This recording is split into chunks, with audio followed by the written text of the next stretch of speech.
अस्सलाम वालेकुम SDN news आऊं सोहेल चांडू नए देर में असांजे रिपोर्टर शाद मोहम्मद भुट्टो की खबर ॾींदा हलूं त शेख इत्तेहाद नओं देरो सिटी के अहम ऐं हंगामी इजलास सिटी ऑफिस नओं देरो में सिटी सदर मंजूर अहमद शेख की सदारत में थी गुजरियो, जैमें लाड़कानो डिवीज़न के चेयरमैन गुलजार शेख खास तौर पर शिरकत कई।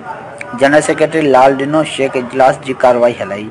उन मौके ते नायब सदर जावेद शेख, वडेरो ताज अहमद शेख, मोहम्मद मिठल शेख, महबूब अली शेख, वडेरो बख्श अली शेख, रसूल बख्श शेख और बिन सभी शेख बिरादरी के मानू नौ देरो में पसगिरदाई के गोठन का अची शिरकत कई।